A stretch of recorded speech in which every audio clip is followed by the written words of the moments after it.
대한민국 99%를 위한 편파 방송 나는 꼽살이다 제157회 2부 시작합니다.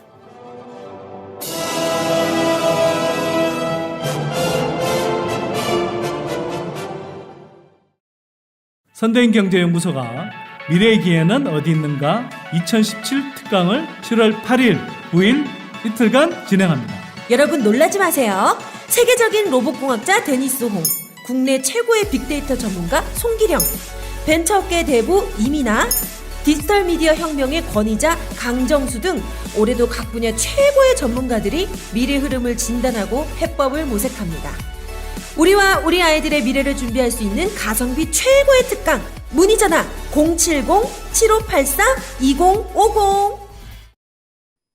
세계 어떤 나라보다 급변하는 한국의 일자리 구조. 과연 무엇이 바뀌고 무엇이 새롭게 등장할까요?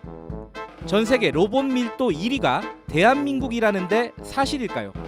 기업은 커지는데 직원 수는 왜 줄어들고 있을까요? 지금의 아이들은 20년 뒤 어떤 직업을 가지게 될까요? 일자리를 둘러싼 치열한 고민에 대한민국 대표 경제 전문가 선대인이 답합니다. 일의 미래, 무엇이 바뀌고 무엇이 오는가? 선대인 지음, 전국 서점에서 구입하실 수 있습니다. 네, 저는 개구먼경 곽현아 수학연구소 곽소장 곽현아입니다. 자, 녹색연합의 윤기돈 활동가님, 그리고 경제학계 기염둥이, 경제학계 셀러문 썬딜 선대인 오빠 함께하고 있습니다. 자, 오늘 낙곱살 157회 문재인 대통령의 탈핵 선언으로 관심이 높아지고 있는 원자력 발전, 그리고 앞으로의 에너지 정책에 관한 얘기 나눠보고 있는데요. 우리나라 첫 원자력 발전소인 도리 1호기 영구 가동 정지 행사에서 탈핵을 선언한 문재인 대통령. 하지만 전기료 인상이 불가피합니다. 신재생에너지 발전 단가가 원자력의 3배 가까이 되다 보니 공약을 현실화하려면 11조 6천억 원이 더 들고 전기요금은 최소한 21% 오를 것이란 분석입니다. 새 정부는 석탄 화력발전소까지 줄일 계획인데 탈핵과 탈석탄으로 줄어드는 전력량을 친환경 에너지로 채우기에는 역부족이라는 목소리도 나옵니다. 자유한국당을 비롯한 야당에서는 폭등이라는 주장도 나왔고 이렇게 전망을 해도 되겠습니까? 결론부터 말씀드리면요. 네. 사실로 보기 어렵습니다. 국책연구기관인 에너지경제연구원의 분석 결과입니다. 2030년에 발전 비용이 2016년 실적치 대비해서 21% 증가할 것이다. 이렇게 추정이 됐는데요. 이 발전 비용이 모두 전기요금에 그대로 반영이 된다면 자연 인상분 외에 11.6조 원이 늘어나게 되는 겁니다. 네. 한 가구가 부담할 액수로 단순 계산을 해봤더니 1년에 한 가구가 추가로 부담해야 될 액수 8,367원이 나왔습니다. 네, 그러니까 이제 8,300원이면 결코 이제 폭등이나 급등이라고 보기는 좀 어려울 것 같은데 다만 민간 차원에서 여러 예측을 하고 있는데요. 기준에 따라서 제각각이었습니다. 예를 들면 공약 단계부터 반대를 해왔던 한국원자력학회에서는 원전을 천연가스로 전량 대체하면 25%가 오르는 반면에 이걸 신재생 에너지로 대체를 하면 요금이 무려 79%가 오른다라는 전망을 내놓고 있습니다. 반면에 오늘 에너지경제연구원의 자료는 어제 정부가 발표한 기준을 그대로 반영했다는 첫 전망치였다는 점에서 의미가 있습니다. 근데 이제 이런 가격 인상이 국민 찬반 여론에 어느 정도 이제 좌우하는 그런 요소가 될 수 있지 않겠습니까? 그렇습니다. 네. 과거에 한 민간 연구소가 여론조사를 한번 실시했습니다. 네. 원전 축소를 가정을 했을 때 전기료 인상을 어디까지 감내할 것이냐라는 질문을 했는데요. 인상해서는 안 된다라는 의견이 저 아래 21.4%였고요. 10% 이하로 올리면 받아들일 수 있다라는 의견이 무려 54.7%였습니다. 자, 문재인 대통령 탈핵 선언을 쫙 하고 난 이후에 은근히 이 반론도 만만치가 않았습니다. 가장 크게 얘기되는 반론 두 가지인데요. 자, 첫 번째, 원자력만큼 값싸게 전기 생산을 할 방법이 없는데 탈핵을 하면 전기값이 결국은 엄청 뛸 거고 서민들이 고스란히 부담하게 될 거다. 요게 첫 번째고요. 그다음 두 번째, 지금 지구온난화 문제, 기후변화 문제 심각한데 원자력 발전만큼 온실가스 내뿜지 않으면서 전력 수요를 안정적으로 감당할 수 있는 대안이 현실적으로 없다. 네, 요런 두 번째. 자, 요 두 가지 얘기해 볼 텐데요. 첫 번째, 자, 전기료 문제입니다. 일단 한국수력 원자력에서 2012년에 내놓은 연료별 발전 단가를 보도록 하겠는데요. 자, 석유, 킬로와트 시당 221.7원. 네, 가장 높네요. 수력이 170.8원, 천연가스 160.8원, 무연탄 91.6원, 그 다음에 유연탄 58.8원. 자, 원자력? 오, 싸다, 싸. 39원. 야, 싸네. 이거 좀 약간 설득력 있네. 진짜 이게 진짜 그 자재 많네요. 자, 한수원 측 얘기로는 이 원자력 발전 단가가 이 원전 해체 비용, 사용 후 핵 연료 처분 비용 및 중저준위 폐기물 관리 비용과 같은 사후 처리 비용까지 합리적으로 반영이 돼 있는 금액이다. 39원. 이거 어떻게 보세요? 이 진짜입니까? 이거 너무 싼데 진짜로? 이제 문재인 정부가 들어서면서 이제 에너지 세제에 대한 이야기들을 되게 많이 하고 있어요. 네. 곳곳에서 하고 있고 네. 이제 지금 에너지 세제에는 외부 비용이라고 해서 이제 환경 오염 비용이라든가 기후 변화 비용, 사고 위험 비용 이런 부분들이 적절하게 반영되지 못하고 있다. 그래서 적절하게 반영해야 된다라는 이야기를 좀 하고 있습니다. 네. 이제 그랬을 때 이제 연구 결과 중에 2013년에 네. 한국자원경제학회에서 조사한 내용인데 연구한 내용인데 뭐 지금 이제 사실은 원자력을 거의 세제가 안 붙고 있거든요. 이제 이런 좀 그 사후 처리 비용이라든가 사고 비용까지 합치게 되면은 대략 한 36.5원에서 72.6원까지 올라야 된다라고 이야기를 하고 있습니다. 아, 원래 가격에서 더 올라야 예, 된다. 예, 예. 네네. 그렇게 되면은 그러니까 2016년 발전 단가가 41.4원 킬로와트아워당 41.4원이었거든요. 이제 그렇게 오르게 되면 대략 77.8원에서 113.9원까지. 오. 네. 근데 이제 같은 연구에서 석탄은 110.3원, 네. LNG가 115.9원이니까 거의 새 연료가 비슷한 수준이라고 네. 보시면 될 것 같고요. 그러네요. 이렇게 조금 이렇게 금액을 높게 산정한 거는 이제 후쿠시마 사고가 났을 때 네. 초창기에는 5조 엔이면 그러니까 50조 원이면 사실은 사고 처리할 수 있다라고 봤는데 2016년 작년에 네. 대략 그것이 한 215조 215조. 올랐고 최근에는 700조까지 올랐습니다. 이제 그렇게 이제 700조면은 우리 지금 GDP 반토막이잖아요.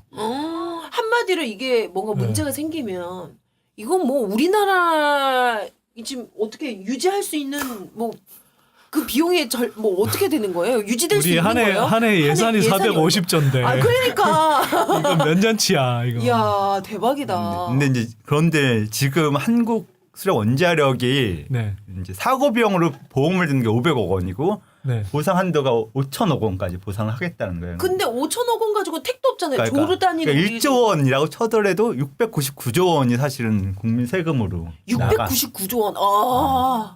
그러니까 사실은 이제 네. 원전 비용이 올라갈 수밖에 없다라고 보는 네. 거고요. 네. 또 하나는 이제 사용 후 해결료, 이제 핵 폐기물을 처분하는 기간이 이제 대략 그 반감까지 하면 뭐 수만 년이 걸린다고 얘기를 해요 보통. 네, 네. 근데 지금 이제 법정으로 관리하는 기간은 많게는 300년 보고 있습니다. 300년 이후에는 사실은 법정으로 관리 안 해도 되는 건데. 오. 네.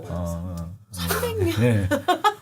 그러니까 사실은 뭐 이 300년이라고 한 건 사람의 수명을 기준으로 하면 되게 긴 기간이지만 네. 아까 말씀하셨듯이 그 원자핵의 반감기를 기준으로 하면 이건 진짜 뭐 미미한 네. 거잖아요, 엄청. 그러니까 지금 얘기했던 네. 이 39원 사실은 이게 좀 현실적이지 않은 금액이다라고 지금 저희가 받아들여도 되겠네요. 네, 본다면. 제가 독일에 갔을 때요. 아유, 갑자기 바깥에 이 김호준 총수님이 네. 네, 갑자기 무슨 산도적인 줄 알았는데 김호준 총수였어. 깜짝이야. 방긋방긋 웃고 있네. 귀엽게. 네네. 얘기하세요. 독일에 갔는데. 아, 독일에 그 저명한 그 원자학계에 굉장히 이제 하여튼 저명한 교수님이세요. 그분이 쓴 글을 보니까 이게 원자력 발전이 뭐 비용이 제일 낮다라는 것은 한마디로 날조된 거짓말이다. 네. 그러면서 하는 말이 기본적으로 원자력은 발생했을 때 있을 수 있는 사고 비용, 그다음에 해체 비용 이런 것 그리고 인간한테 아무런 이제 그 해가 미치지 않도록 안전하게 해체하는 비용 이런 것들을 다 감안하면 원자력은 비교할 수 없을 정도로 비싼 발전 방식이다 이렇게 이야기를 하더라고요. 사실 그리고 독일 국민들한테는 그런 공감대가 상당히 많이 퍼져 있어서 후쿠시마 원전 사태 이후에 이제 독일 같은 경우는 더 이상 핵발전하지 않겠다. 그리고 기존에 있는 핵발전소도 폐기하겠다. 이런 이제 정책들을 되게 강하게 펼쳤잖아요. 그러니까 사실은 물론 이제 뭐 아까 프랑스나 영국 같은 경우는 또 다른 이제 분위기들이 있지만 적어도 이렇게 핵발전에 대해서 되게 그 좀 뭐라 그럴까 심각하게 바라보는 나라들은 그런 이야기들을 하고 있는 거죠. 그러면서 대신에 이제 신재생 정책 에너지를 되게 강하게 추진하는 그런 흐름을 보이고 있더라고요. 갑자기 얘기 더 할 줄 알았는데 갑자기 뚝 끊겨. 그러니까 네. 독일이 그렇게 이제 했던 건 체르노빌 사고의 사실 직접적 피해자이기도 그러니까. 하거든요. 네. 근데 어떻게 보면 거기에서 굉장히 그런 사고를 한 번 더 겪었기 때문에 정말 실질적이고 현실적으로 지금 이제 판단하고 네. 지금 얘기해주는 부분이 있을 거라고는 생각이 드는데요. 자, 또 이 원자력이 절대 싼 에너지가 아니라고 주장하는 쪽, 네, 또 우리 활동가님, 네, 말씀하시는 쪽에서 거론하는 문제가 이 원전 해체. 폐기물 저장 비용 아까 또 살짝 얘기를 해주셨어요. 근데 폐기물 문제 어느 정도 이해가 되는데 발전소 왜 해체해야 돼요? 네, 뭐 수리해서 계속 쓰면 안 되나요? 원자력의 핵분열로 사실은 거기서 나오는 열로 뭐를 가열하고 이제 에너지를 돌리고 있어, 그러니까 전기를 생산하고 있어서 실제 열로 사실은 건물도 노화되고 그 원자로 경란로 자체도 노화돼서 이렇게 되게 네. 약해질 수밖에 없고 네. 교체할 수밖에 없어요. 근데 이제 네. 따지고 보니까 근데 이제 후쿠시마 사고 이후에 되게 이제 그 안전성 기준이 강화되니까 네. 실제 그 금액을 맞춰서 네. 교체하느니 사실 폐로하는 것이 맞겠다라는 결론이 나오는 거고. 그러니까 쉽게 말해서 수리하는 것보다는 네. 그냥 새로 짓는 게 새로 훨씬 짓는 게 훨씬 더 돈을 적게 든다. 네. 또 하나는 그리고 이제 그냥 놔둘 수 없는 것도 아까 말씀드렸던 것처럼 이제 그 핵 분열하면서 나왔던 방사성 물질 사실은 경락구 자체도 되게 많이 그러니까요. 분포됐기 때문에 안전하게 사실은 제어하고 처리해야 될. 해체하는데도 비용이 꽤나 많이 네. 들 것 같네요. 네. 그러니까 네, 이런 거 저런 거 따지면 참 이거 뭐 이 원자력 발전소 계속 이 우리가 또 써야 되는지 이런 또 의문도 드는데 자 탈핵으로 가게 되면요. 근데 결국 전기를 엄청 띈다 이런 주장에 대해서는 어떻게 생각하시는지 궁금해요. 예, 지금 보니까 이 문 대통령의 선언에 들어가 있는 게 탈핵뿐만 아니라 석탄 화력 발전도 줄이자. 이런 말씀이 있더라고요. 자, 그러면은 그 빈자리를 신재생 에너지로 메꿔야 되는데 발전 단가가 원자력의 3배 가까이 들기 때문에 공약을 현실하려면 11조 6천억 원이 더 들고 이 전기요금은 최소한 21% 오를 것이란 분석이 있습니다. 가구당 연간 31만 4천 원을 전기료로 더 낸다. 이렇게 전기료 폭탄을 맞을 거라는 분석도 있는데요.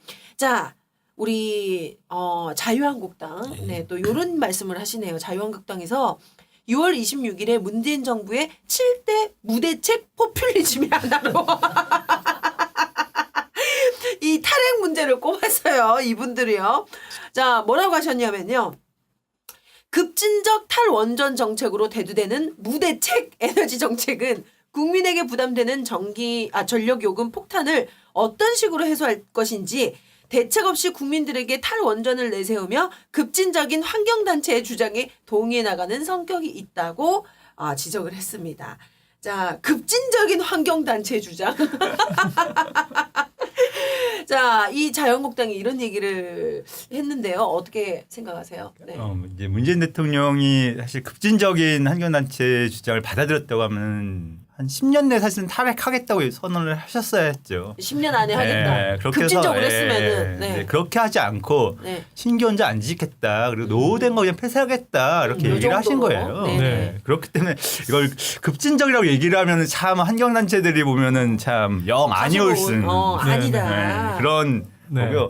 이제 전기요금이 31만 4천 원 네. 뛰겠다 연간 뛰겠다고 했는데 이제 그래서 더민주당에서 정말이냐 한전이 그런 자료를 제공했는데 너희 정말이냐 그랬더니 네. 한전이 아니다 사실은 조금 아직 뭐 하는 거야, 진짜. 잘못된 해석이 있었다. 사실 네네네. 가구당 이렇게 따져 보면은 한 월 5,200원 정도 더 내는 거다. 월. 예, 아. 연간 한 7만 원 돈도 안 되는 돈을 더 내는 거다 이렇게 얘기를 했던 거예요. 아니, 그리고 얼마 전에 그 뉴스를 보니까 이제 그 기업의 심야 전기의 가격을 올리겠다. 뭐 예. 전력 요금을 올리겠다. 뭐 이런 기사도 있던데 예, 그런 식으로 메꾸면은 이 가정에 공급되는 이 전기료가 그렇게 막 높아지는 수준이 될까요? 그러니까 사실 전력요금 체계 개편이 이제 중요하죠. 아 중요하지. 예, 네. 지금까지 사실 우리는 기업들 특히 이제 산업용 전기료, 그다음에 또 상업용 전기료를 굉장히 값싸게 공급을 하고 가정용 전기료는 뭐 싸다라고 이야기를 하지만 사실은 그 6단계의 누진 구조를 만들어서 되게 비싸게 매겼던 거잖아요. 그렇죠. 그래서 상대적으로 이제 가정용 전기료 요금을 되게 비싸게 해서 사실 산업용 발전 비용을 상쇄해 주는 이제 교차 보조라고 그러죠. 교차 보조를 해줬던 건데 이 구조를 사실 이제 좀 근본적으로 문재인 정부에서 좀 바꿨으면 좋겠고요. 그 다음에 전반적으로는 우리가 가정용 전기료 부담은 그런 가파른 누진제 구조를 이제 좀 완화하되 다만 지금 전기료는 우리가 되게 싸다 전반적으로 세계 다른 나라에 비해서 그리고 전반적으로는 전기를 아끼고 에너지를 아끼고 또 그렇게 해서 환경, 지구온난화 문제 해결 이런 가치들을 염두에 둔다 그러면 전기를 일정하게 올려가되 다만 아까 말씀드렸듯이 산업용 전기와 가정용 전기의 그런 어떤 형평성 문제를 이번에 좀 근본적으로 이렇게 해결하는 방식으로 갔으면 좋겠다. 이런 생각이 듭니다. 저희가 얼마 전에 사실은 이제 네. 그 부분을 조사를 했던 게 있어요. 그러니까 이제 네. 그 산업용 전기, 그러니까 2005년부터 한전이 전기 판매 원가를 공개를 하고 있어요. 네. 그 이제 그 판매 원가하고 이제 가정용, 이렇게 주택용 전기 판매 단가 그리고 산업용 전기 판매 단가 이렇게 다 비교해서 판매량을 곱해서 계산해봤더니 그러니까 주택용에서 대략 한 18조 원의 이득을 보고 산업용에서 대략 25조 원의 손실을 봤던. 2005년 이후로 예. 합산해서 그렇다는 건가요? 그리고 2006년이 가장 이제 네.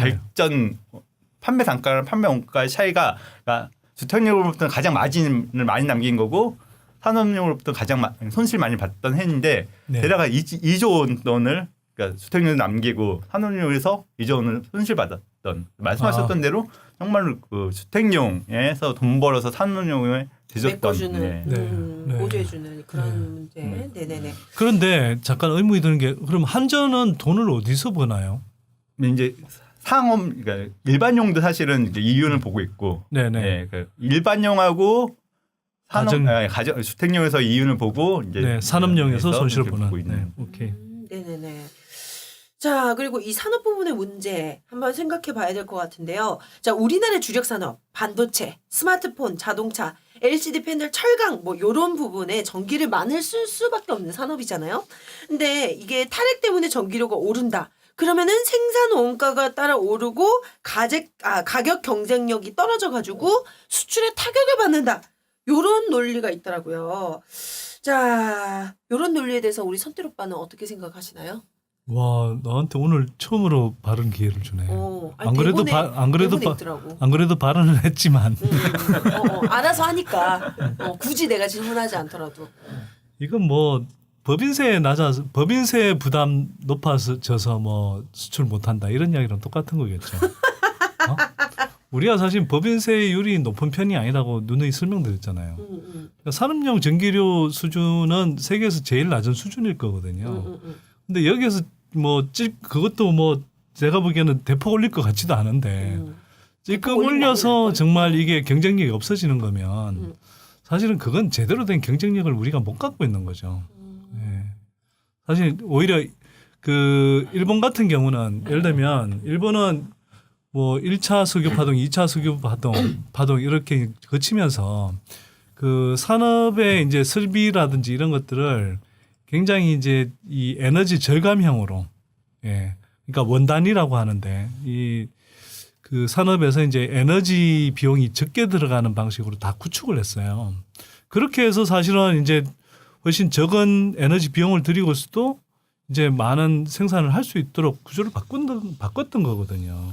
한국도 사실 그런 걸 바꿔야 되는데 이게 에너지 그러니까 쉽게 말해서 전기료가 너무 싸니까 그런 유인이 없었던 거예요 지금까지. 사실 그렇게 바꾸도록 하면 사실 전반적으로 새로운 이제 에너지 산업이 생겨나고 그러면서 우리의 이제 전반적인 수출 경쟁력도 일정하게 유지할 수 있는 방안은 얼마든지 있죠. 그런 노력을 기울일 필요도 만들어주지 않아 놓고는 이거 올리면은 뭐 경쟁력 없어진다. 이건 정말 뭐 무한정 도와줘야 된다는 논리밖에 안 되잖아요. 이런 식이면. 네네. 자, 근데요, 이 작년에도 전기료 때문에 정말 말들이 네. 많았습니다. 날씨가 너무 더운데 전기료 누진제 폭탄 때문에 에어컨도 마음껏 못 틀고 땀을 삐질삐질 흘리면서 살았다. 뭐 이런 불만이 아주 많았는데 폭이 크든 작든 어쨌든 이 탈핵으로 가면 전기료가 얼마 정도 오를 네. 거는 또 분명하잖아요. 근데 그에 대한 이 사람들의 저항감, 저희가 어떻게 좀 극복할 수 있을까요? 이제 우리가 에너지를 사용하면은 이제 전기 에너지 비용을 지불하자는데 에너지 비용만 지불되는 게 아니거든요. 아까 말씀드렸던 것처럼 미세먼지 미세먼지. 발생하면은 마스크 사야 되는 거잖아요. 그렇죠. 그게 뭐 하나에 싸면 1,000원 정도 하는 비싸 거예요. 비싸. 그리고 사람들은 이곳에 또 공기청정기 많이 사용해서 또 맞아요. 돌리잖아요. 그러니까 이런 외부 비용까지 좀 고려를 했을 때 우리가 안전하고 깨끗한 에너지를 쓸 것인지 아니면은 그러니까 이런 전기료는 낮게 하되 그냥 나 목 아프니까 병원 가고 마스크 사고 공기청정기 사겠다 이렇게 어떤 삶을 선택할 것인가 라는 이야기를 좀 더 이제 시민들하고 잘 나눴으면 좋겠다. 활동가님 되게 설득이 있으시네, 진짜. 공기청정기 비싸더라고. 게다가 그 또 마스크도 그 미세먼지 차단되는 건 또 비싸요. 네. 그냥 일반 마스크 안 되거든요. 그런 이런저런 비용을 따져보면은 진짜 우리 모두 다 조금씩 좀 힘들어도 차라리 이렇게 깨끗하고 그 좋은 환경을 위해서 좀 노력하는 게 낫지 않나라는 생각이 드는데. 그리고 저는 네. 이런 걸 좀 고려해 볼 필요가 있을 것 같아요. 한국이 지금 경제 규모는 한 11위 정도라고 이야기하는데 사실 에너지 사용 규모로는 세계 한 6위 정도 되거든요. 그다음에 에너지 사용 증가율로 보면 거의 세계 1위 수준이죠.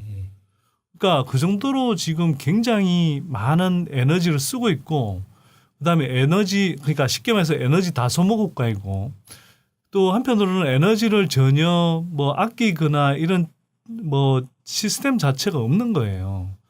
근데 지금 전 세계가 어쨌거나 뭐 트럼프 같은 이렇게 또라이가 나와서 역주행하고는 있지만 기본적으로 지구 온난화는 사실 인류 전체의 전망이 걸린 문제잖아요. 그럼요. 네. 이게 우리 보통 수명이라고 생각하는 뭐 몇십 년 범위를 넘어서서 뭐 100년, 200년, 300년 후의 문제라고 자꾸 생각하니까 우리 문제 아닐 것처럼 이야기하지만 우리 아이들의 문제거든요. 결국 우리 손자들의 문제고. 그러면 당장 우리 때에 그래도 견딜만 하다. 이런 생각으로 이게 그냥 우리는 뭐 에너지 펑펑 쓰고 갈 거야. 그다음에 이산화탄소 비롯해서 온실가스 이런 것들을 그냥 막 배출하고 그냥 갈 거야?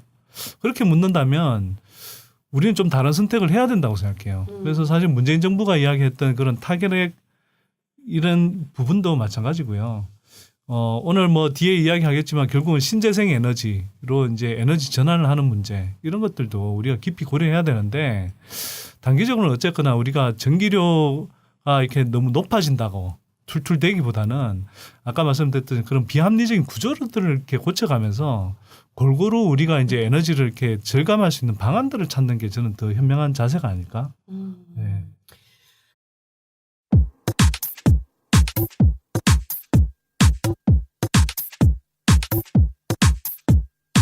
지금 여러분께서는 대한민국 99%를 위한 편파 방송 나는 꼽사리다와 함께하고 계십니다. 팟캐스트 포털 팟빵에서 나는 꼽사리다 시즌3 채널로 만나세요.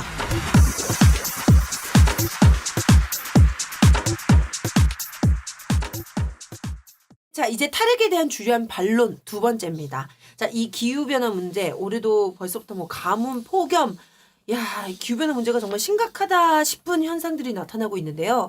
자, 일단 화력 발전과 비교를 해보면 원자력은 온실가스를 거의 내뿜지 않는다. 그리고 신재생 에너지로는 현재의 전력 생산량을 대체하는 데 한계가 있다. 따라서 온실가스를 내뿜지 않으면서 필요한 전력을 생산하려면 원자력 말고는 답이 없다. 이런 논리가 있습니다. 자, 일단 원자력 발전은 온실가스를 내뿜지 않고 기후변화 문제의 현실적인 대안이다. 청정 에너지다. 이런 주장에 대해서는 어떻게 생각하시나요? 그러니까 이제 신재생 에너지가 지금 100% 모든 전력을 대체할 수는 않지만 그러니까 유럽을 보면은 대략 50% 정도까지는 이미 커버를 하고 있어요. 아, 네. 전체 에너지 중에서. 그렇기 때문에 앞으로 또 재생가능 에너지 기술은 더 발전하기 때문에 머지않아 우리나라에서도 실현될 수 있다라고 보고 있고요. 원자력이 청정 에너지다라고 얘기하는 거는 이제 방사성 물질 내뿜잖아요. 그러니까 그건 마치 담배가 스트레스를 해소하니까 건강 보조제다 이렇게 얘기하는 거 똑같다라고 생각을 해요. 오늘 비유 되게 좋으시네요. 아까부터. 네네, 마음에 들어요. 아, 그런 예. 논리라고 생각을 하면 되겠네요. 아, 그렇죠. 이 방사성 이 물질 진짜 이거 한 번 좀 유출되면 난리 나는데, 아, 정말 청정 에너지라고 과연 말할 수 있을까요? 네, 여러분 한번 좀 생각해 보시고요. 자, 그래서 최근에 대안으로 가장 강력하게 거론되는 게 신재생 에너지. 자, 태양광. 태양광 하니까 바로 그분 생각나네. 김진석 그분 있잖아요. 담당관님. 아 김지숙 담당관. 네, 오늘 네. 왜 안 나오셨대? 아니 뭐 맨날 같은 분만 부르면 질려? 질리는 게 아니라 청취자들의 어떤 뭐 입맛. 네. 아, 저희 우리 다양성을 추구하잖아. 태양광 관련돼서 항상 나오시는 분 계시거든요. 그래서 또 우리 게시판에 누가 반론 글 올리면 바로바로 댓글을 날리면서 그분 열정적이야. 열정적으로 이 반론을 제기해 주시는. 자, 근데 이 태양광, 풍력 발전 이런 게 바로 이제 신재생 에너지일 것 같은데 여기에 또 반론이 있더라고요. 일단 태양광 밤에는 발전이 불가능하고 기상 조건에 영향을 많이 받는다. 자, 그리고 원전 하나만큼의 전기를 신재생 에너지를 통해서 만들려면 현재 기술로는 태양광 발전소는 원전의 73배의 크기 부지가 필요하고 풍력 발전소는 200배가 넘는 크기의 부지가 필요하다. 자, 그러니까 원전의 빈자리를 신재생 에너지로 메운다라는 게 정말 비현실적이다. 이런 얘기가 있던데 여기에 대해서 어떻게 일단 생각하세요? 낮에만 전기를 생산한다 맞죠? 근데 네. 전기 저장 장치가 발전을 하고 있잖아요. 예전에 전기를 저장할 수 없었는데 지금은 이제 전기를 저장하는 기술 자체가 발전하고 있기 때문에 그 문제는 해결 가능하다. 그리고 이제 뭐 발전 부지가 대단히 많이 필요하다라고 얘기하는데 이제 녹색연합 지붕에 태양광이 있습니다. 네. 네, 그러니까 이제 2000년에 이제 했다가 최근에 다시 바꿨거든요. 2000년에 이제 옥상 전체를 사실은 태양광으로 깔았는데 지금 딱 반 정도. 그러니까 오히려 더 줄였네요. 그러니까 1kW를 생산하는데 예전에는 태양광 패널이 6개 필요하다고 하면 지금은 3개만 필요하다고 얘기를 네. 해요. 와, 좋다. 앞으로는 더 네. 줄어들 거고. 기술의 발전으로. 네, 그렇기 때문에 이제 그러한 효율성에 따라서 이제 사실은 줄어드는 게 있고 또 이렇게 그냥 신규 부지에 태양광을 얻는 건 아니거든요. 옥상이라든가 벽면이라든가 이제 외국에서는 벽면에도 사실 태양광 발전기 설치하기 때문에 이렇게 보면은 사실은 그러니까 부지가 뭐 무한대로 늘어난다는 것이 아니라 기존에 이제 사용했던 부지를 주차장 위를 활용한다든지 그렇죠. 뭐 네. 시골에 이제 뭐 옥상 위에 지붕에. 올린다든지. 그렇죠. 그 요즘에 아파트도 베란다 네. 앞에다가 이렇게 조그맣게 하시는 미니 분들 태양광 그렇죠. 그 발전기. 김지숙 담당관도 그렇게 해서 또 집에서 생산을 하고 있어요. 아유, 그분은 짭짤하게 수익까지 올리고 계시잖아요. 네네. 아, 진짜 나도 빨리 투자해야 되는데 태양광에. 아, 네. 아, 근데 그 녹색연합 그 옥상에 그렇게 패널을 설치하셨다고 했잖아요. 네. 그러면은 그 정도의 패널로 어떻게 전기를 다 여름에는 안 쓰고 있고 저희는 또 에어컨도 없어서 네? 예, 에어컨이 없어서 너무 덥습니다. 아, 주겸까지는 아니더라도 에어컨을 에어컨은 안 트시는 자존감인 거죠. 일부러 안 쓰시는 거예요? 예. 그러니까 아예 없습니다. 그럼 에어컨. 선풍기로. 예. 그래서 다들 실내 안 계신다는 소문이 있던데. 다들 근처에 은행에 가신다는 거. 그래서 저희가 너무 더운 날에는 네. 한 달 동안은 그러니까 이제 사무실에서 근무하는 게 아니라 알아서 이렇게 각자 공공장소 재택근무? 가서 시원한 데 가서 근무하라고 얘기하고 있습니다. 아, 진짜. 아, 그거 좋네. 왜? 그게 꼭 그렇게까지 해야 하나. 좀 근데 그래서 이제 자존심. 태양광 발전기 설치했으니까 우리 전기 생산하니까 이제 에어컨 쓰자라는 이야기가 점점 나오고 있는데 조금씩 나오고 있나요? 아직까지는 우리가 물러설 수 없는 자존심이다. 자존심이다. 네. 이렇게. 아, 멋있다. 진짜. 제가 에어컨 한 대 놔드리고 싶은데 참 그것도 놔드리는 게 문제가 아니군요. 하여튼. 근데 또 그런 게 있어요. 또 녹색연합에서 에어컨을 막 쓴다더래. 그럼 또 사람들이 또 좀 그렇게 생각할 수도 있잖아. 그럼 막았으면 되지. 그냥 살짝 살짝. 모르게 트는 거야. 사람들 안 올 때. 아, 네. 그래서 오늘 설마 작가님께서 이게 궁금하시다고. 혹시 오늘 방송 출연 목적이 에어컨 쓰러 오신 거 아니야? 지금 여기 에어컨 잘 나오고 있거든요. 혹시 그런 거 아니에요? 어떻게 아셨어요? 저희 예리하거든요, 되게. 특히 작가님 굉장히 이런 부분에 예리하시거든요. 예리한 게 아니라 좀 저렴해요. 네. 생각 자체가. 아, 네네. 자, 문재인 대통령의 탈핵 그리고 탈석탄으로 나가겠다는 방향을 이제 선언을 하셨습니다. 자, 그렇다면 앞으로의 에너지 정책 어떤 방향으로 가야 할지 그 대안에 관련된 얘기 마지막으로 좀 해봐야 될 것 같은데요. 에너지 가격의 문제, 기후변화와 온실가스 문제, 여러 가지 문제들이 복합되어 있는 느낌인데요. 자, 선필 오빠, 큰 그림에서 우리가 어떤 방향으로 나아가야 될까요? 얘기 좀 해주세요. 그러니까 사실 여러 가지가 얽혀 있죠. 근데 한국의 경우는 지금 에너지 굉장히 다소모 국가거든요. 그러니까 지금 사용 규모로는 세계에서 한 6위 정도 되고요. 근데 지금 경제 규모로는 11위니까 사실은 경제 규모에 비해서도 훨씬 많이 쓰고 있는 거고, 더 놀라운 건 이 에너지 사용 증가율이 세계에서 거의 선두권입니다. 제가 알기로는 1위인데요. 증가율은 또 1위예요. 네네. 참 이런 건 우리 일이 잘하더라. 그럼요. 그다음에 이른바 이제 기후 변화와 관련한 이제 온실가스 배출 규모도 한 비례해서 한 6위 정도 되고, 또 역시 이 온실가스 배출 증가율도 굉장히 이제 높죠. 근데 경제 규모에 비해서 전기를 왜 그렇게 많이 써요? 이유가 뭐예요? 그러니까 기본적으로 이제 아까도 말씀드렸지만 전반적으로 우리가 그러니까 전기료가 되게 낮아요. 그러니까 에너지 비용이 상대적으로 되게 낮은 거죠. 근데 가정에서 사실은 에너지 사용에 기여하는 비중은 상당히적으로 되게 낮습니다. 이게 아까도 말씀드렸지만 누진 구조이다 보니까 어쨌거나 가정에서는 상대적으로 많이 절감하고 억제를 하는 거죠. 근데 많이 쓰는 게 결국 뭐냐? 산업용. 그다음에 산업용이 제일 크고요. 그다음에 이제 상업용 이제 에너지 사용이 되게 많은 거죠. 그래서 이 부분을 이제 말씀드렸다시피 교차 보조하는 것들을 없애가면서 이제 이 전기료의 그런 잘못된 구조, 형평성 구조 이런 것들을 이제 고쳐 나가면서 점진적으로는 에너지 가격을 좀 올려가되, 이걸 올린 비용들을 통해서 사실 신재생 에너지를 개발하는 이제 보조금으로 쓰고, 그렇게 하면 우리가 단순히 에너지를 절감할 뿐만 아니라 결국 신재생 에너지 산업이 새로운 이제 신성장 동력 산업이 되는 거잖아요. 독일이나 상당수 유럽 국가들이 그냥 바보여서 지금 당장은 비싼데도, 발전 비용이 비싼데도 신재생 에너지를 쓰고 있는 게 아니거든요.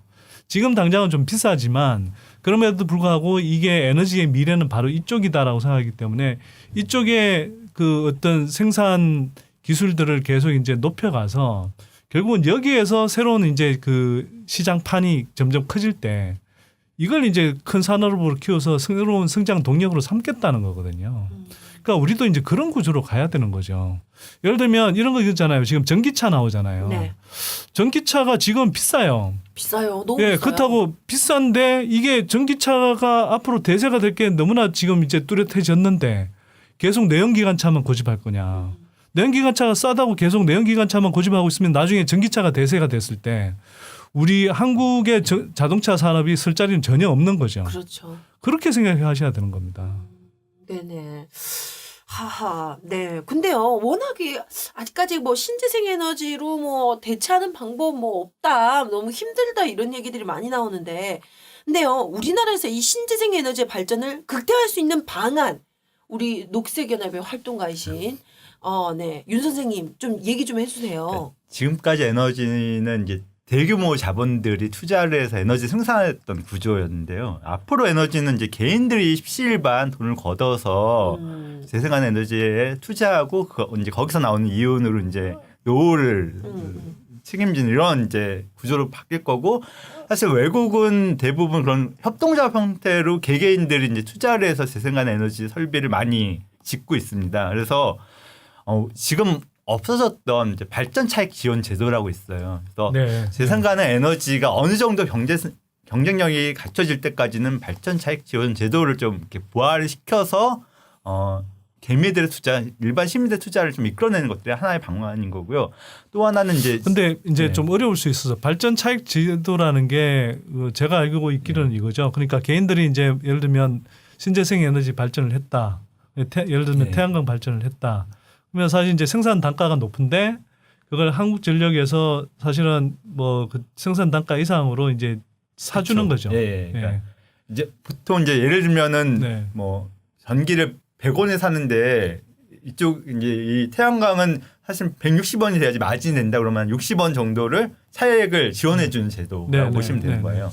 그리고 또 하나는 이제 한전이 사실 이제 송배전을 다 독점을 하고 있어요. 이제 네, 전력 네. 판매를 다 독점을 하고 있어서 이렇게 네. 개개인들이 그러니까 생산 전기를 판매를 할 수가 없는 거예요. 남아돌아도 우리 집에서 쓰고 남아돌아도 판매를 할 수 없는 건데 그걸 이제 민간에 그냥 돌리자가 아니라 서울 에너지 공사처럼 지역의 에너지 공사를 만들어서 지역의 이제 공기업들이 지역 주민들의 그러니까 우리 지역의 에너지 특성이래. 그러면 우리 지역에 맞는 에너지 특성을 가지고 지역 주민들에게 좀 남아도는 전기를 판매할 수 있는 그런 권한을 준다고 하면은 생각보다 빠르게 재생가능 에너지 설비가 확대될 수 있을 것 같습니다. 네네. 네. 저 좋은 방안인 것 같아요. 자, 한편으로 이제 그런 얘기 있습니다. 지금까지 에너지를 대량으로 생산하고 대량으로 소비하는 그래서 사람들 더 많은 에너지를 요구하고 원자력과 같은 방법으로 더 많이 생산하는 이런 구조가 반복되어 온 게 이게 문제다. 그러니까 그냥 계속 쓰고 그냥 더 많이 또 만들자 막 이런 거. 자, 에너지 소비의 문제.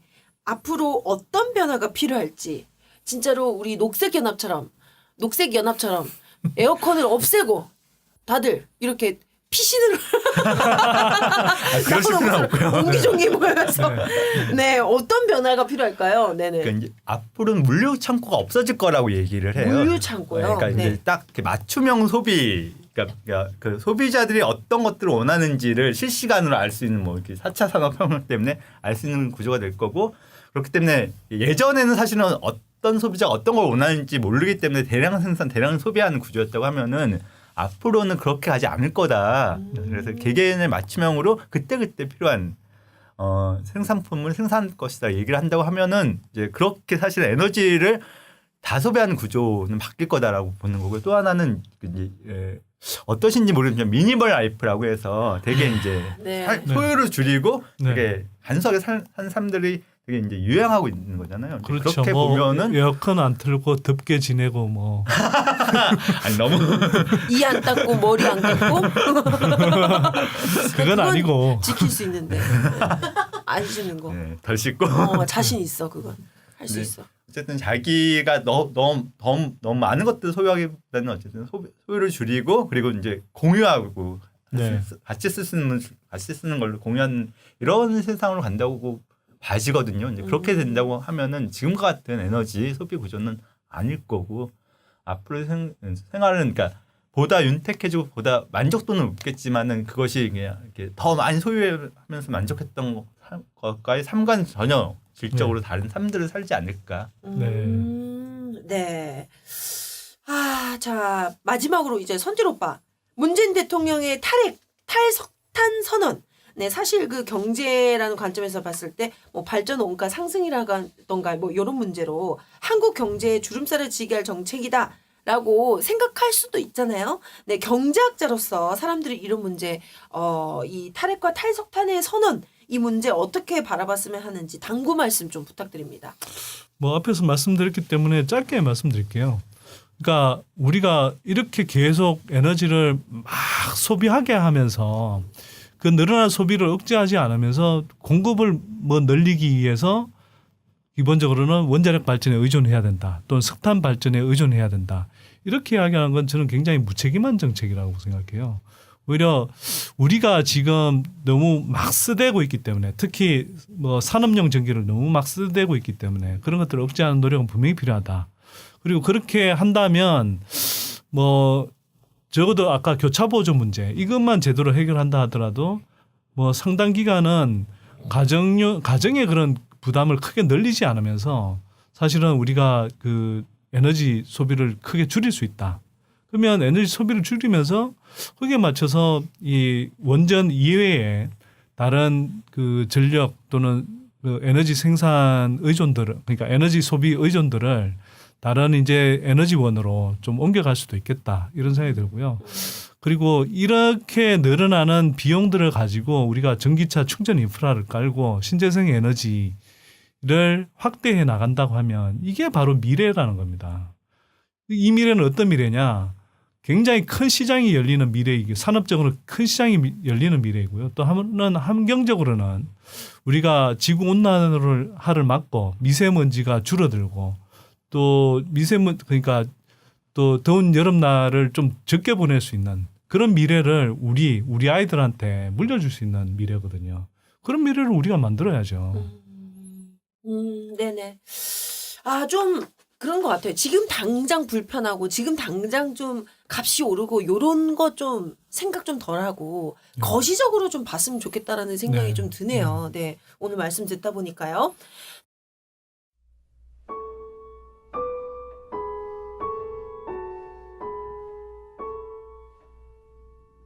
4반 김건우 세례자 요한 엄마입니다. 건우는 천방지축, 개구쟁이, 공부는 관심 없고 놀기 좋아하고 되게 밝고 그냥 재밌게 살려고 노력하는 아이. 그냥 우리 식구가 그렇게 다 재밌게 사는 걸 좋아했기 때문에 좀 유쾌하게 잘 지내는 애였어요. 공부를 못해도 아빠처럼 잘 살 수 있을 거라고 자기는 항상 자부를 했었거든요. 난 엄마 아빠가 이렇게 잘 사는 거 모습 보니까 공부 못해도 살 수 있다라는 그런 게 있었어요. 그래서 자기도 그냥 아빠 다니는 회사 다니고 싶다고. 아빠 현장직에 있거든요. 사포 만드는데 나중에 자기 취직 안 되면 아빠 회사 들어갈 거라고. 그래서 아빠 회사 힘들어. 아빠 회사 힘든데 엄청 힘든데야. 아빠는 근데 그걸 다 참고 하는 거야. 우리 매개 살리느라고. 그랬더니 나도 그렇게 할 수 있어. 나도 아빠처럼 살 거야. 그러니까 자기도 이제 그렇게 그런 일을 하면서 그냥 아빠처럼 충실하게 살면 된다고 생각을 했어요. 그래서 우리도 더 많이 바라지도 않았고 너 그렇게 살면 돼. 나는 우리 남편이 그렇게 사는 게 되게 좋거든요.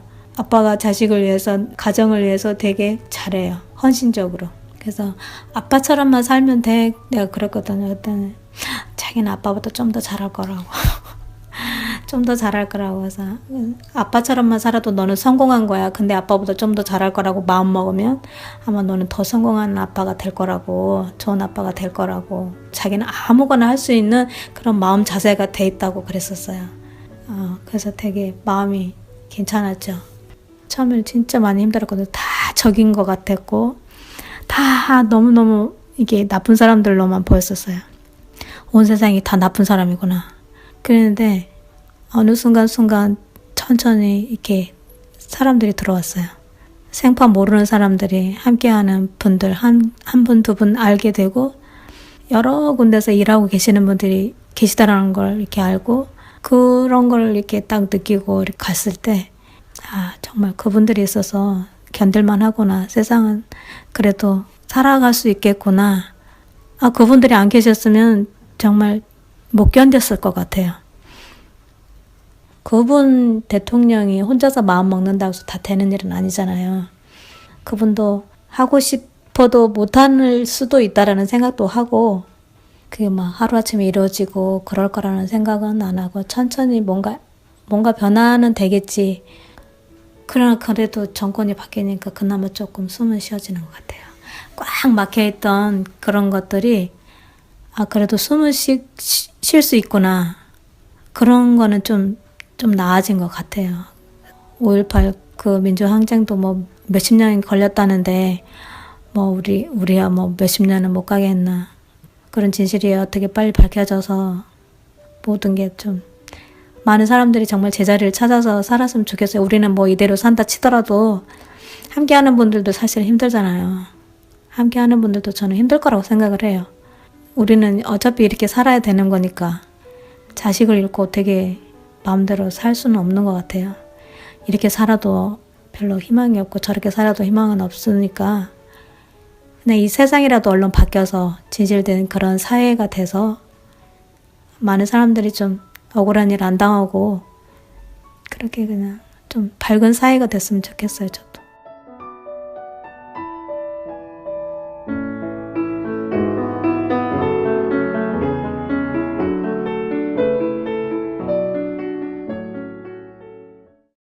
다 끝난 거 아니야?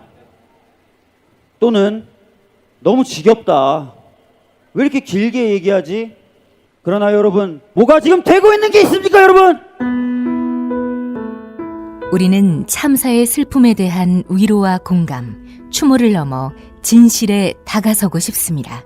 세월호 특별법 개정과 특별조사위원회 활동 보장으로 진상을 규명하고 또한 온전한 세월호의 인양과 선체 조사를 통해 미수습자를 모두 가족의 품으로 돌려보내기를 요구합니다. 질문의 방향을 저희 자신에게로 좀 돌려보겠습니다.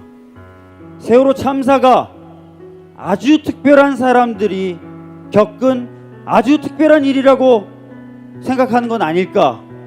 그러나 여러분, 세월호 참사는 언제 어디서나 그리고 그 누구에게나 일어날 수 있는 아주 보편적인 일입니다. 맞죠, 여러분? 우리는 안전한 나라에 살 권리가 있습니다. 그렇다면 세월호 참사는 세월호 참사 가족분들만의 일이 아니라 바로 우리들의 일입니다, 여러분. 자, 나는 꼽살이다 157회. 오늘은 문재인 대통령의 탈핵 선언으로 관심과 논란이 뜨거워지고 있는 원자력 발전, 핵 발전의 문제, 그리고 앞으로 에너지 정책의 방향에 관련된 얘기 나눠봤습니다. 자, 얘기를 들어보니까 이 분명히 탈핵이 이 더욱 안전한 세상을 위해서 꼭 나가야 할 길이라는 거, 네, 분명하다는 생각이 드는데요. 또 한편으로는 이게 또 현실적으로 가능할까, 잘 될까? 또 우리 인이를 얼마나 또 괴롭힐까 사람들이. 뭐 이런 걱정까지. 아 진짜 인이 사랑 너무 인이 깨알같이 쏟아낸다. 나의 인이 사랑. 네. 저 불안감이 좀 들어요. 당신 앞에 앉아 있는 인이한테 최소한의 좀 애정을 표시해야 된다. 핵 존못 우리 인이? 그러니까 나한테는 좀 맨날 경멸가. 핵 존못 우리 선대인이? 네. 자. 참. 자, 네. 자, 근데 남자들의 이상형이 그 얼굴 예쁘고 몸매 좋고 착하고, 네, 뭐 요리 실력 좋고 남자에게 한눈 안 팔고, 딴 남자에게 뭐 딴 눈 안 팔고 자기만 사랑해주는 여자. 그런 여자 이 세상에 어딨냐? 여기 있지만 저 빼고 뭐 요런 얘기를 많이 하는데, 근데 에너지도 바로 그런 것 같습니다. 우리가 원하는 모든 것을 다 충족시켜줄 방법은 없다. 네, 그렇다면 우리와 우리의 후손들을 위해서 무엇을 선택하고 양보해야 될지 정말 진지한 고민이 필요할 거라는 생각이 들었습니다. 자, 오늘 긴 시간 좋은 말씀 들려주신 녹색연합의 윤기돈 활동가님 감사합니다. 네. 시원하셨나요 오늘? 네, 아주 시원했습니다.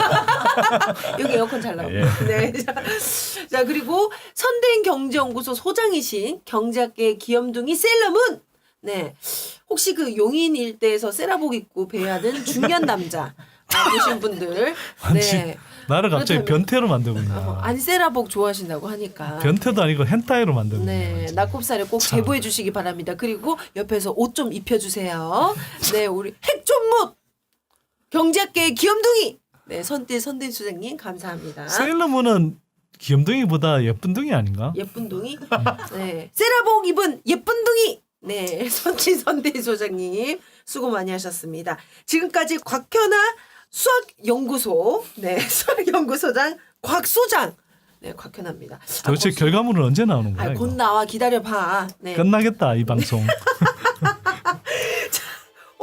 좀 뭔가 예고하시는 거예요? 뭘 예고야? 뭔가 이별을 예고하는 거 아니에요? 무슨 아니요. 이별? 네, 알겠습니다. 왜 이래 이 자, 양반?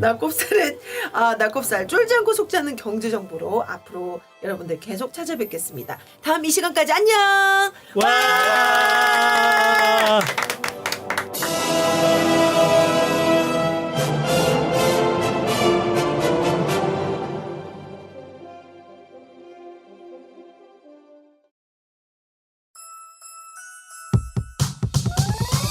이번 방송 괜찮았나요? 작별의 여운 이렇게 표시해 주세요. 다운로드하기, 댓글 달기, 구독하기, 별점 주기. 더 좋은 방송 만들어 달라는 약속 이렇게 응원해 주세요. 다운로드하기, 댓글 달기, 구독하기, 별점 주기. 기억하셨죠? 다운로드하기, 댓글 달기, 구독하기, 별점 주기.